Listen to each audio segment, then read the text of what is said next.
எனக்கு செவி கொடுக்கிறவங்களுக்கு நான் சொல்லுகிறேன், சத்துருக்களை சிநேகியுங்கள், பகைக்கிறவர்களுக்கு நன்மை செய்யுங்கள், சபிக்கிறவர்களை ஆசீர்வதியுங்கள், நிந்திக்கிறவர்களுக்காக ஜெபம் பண்ணுங்கள். உன்னை ஒரு கன்னத்தில் அறைகிறவனுக்கு மறு கன்னத்தையும் காண்பி. கேளுங்கள், அப்பொழுது உங்களுக்கு கொடுக்கப்படும். தேடுங்கள், அப்பொழுது கண்டடைவீர்கள். தட்டுங்கள், அப்பொழுது உங்களுக்கு திறக்கப்படும். ஏனென்றால் கேட்கிறவன் எவனும் பெற்றுக் கொள்ளுகிறான், தேடுகிறவன் கண்டடைகிறான், தட்டுகிற எவனுக்கும் கதவு திறக்கப்படும். நான் உங்களுக்கு சொல்லுகிறேன், எண்ணத்தை உண்போம் என்று உங்கள் ஜீவனுக்காகவும் எண்ணத்தை உடுப்போம் என்று உங்கள் சரீரத்துக்காகவும் கவலைப்படாதீர்கள். ஆகாரத்தை பார்க்கலும் ஜீவன், உடையை பார்க்கலும் சரீரமும் விசேஷித்தவைகளாய் இருக்கிறது. காகங்களை கவனித்து பாருங்கள், அவைகள் விதைக்கிறதும் இல்லை, அறுக்கிறதும் இல்லை, அவைகளுக்கு பண்டசாலையும் இல்லை, களஞ்சியம் இல்லை, அவைகளையும் தேவன் பிழைப்பூட்டுகிறார். பறவைகளை பார்க்கலும் நீங்கள் எவ்வளவோ விசேஷித்தவர்களாய் இருக்கிறீர்கள். இயேசுவே, தாவீதின் குமாரனே, எனக்கு இரங்கும்.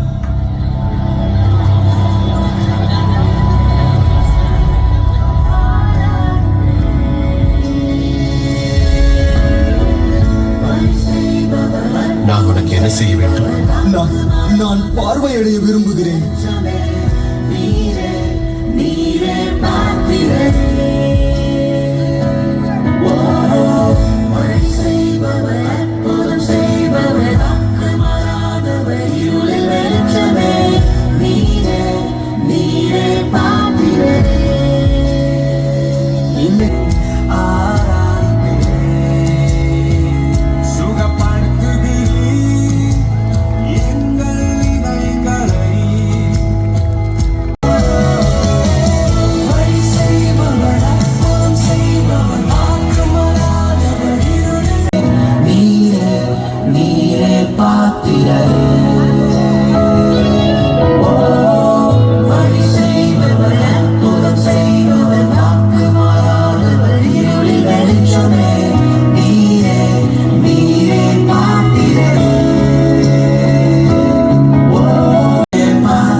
அந்த மனுஷன் என்ன குற்றம் செய்தான்? இவன் குற்றவாளியாய் இராவிட்டால் இவனை உம்மிடத்தில் ஒப்புக் கொடுக்க மாட்டோம். எங்களுக்கு ஒரு நியாய பிரமாணம் உண்டு. இவன் தன்னை தேவனுடைய குமாரன் என்று சொன்னபடியினால் அந்த நியாய பிரமாணத்தின் படியே இவன் சாக வேண்டும்.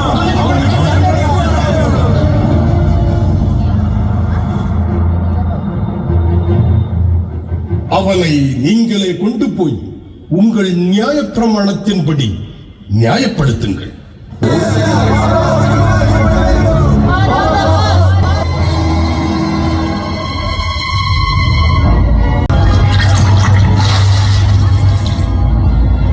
இந்த நீதிமானுடைய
இப்போது தன்னைத்தானே ரட்சித்துக் கொள்ளட்டும்.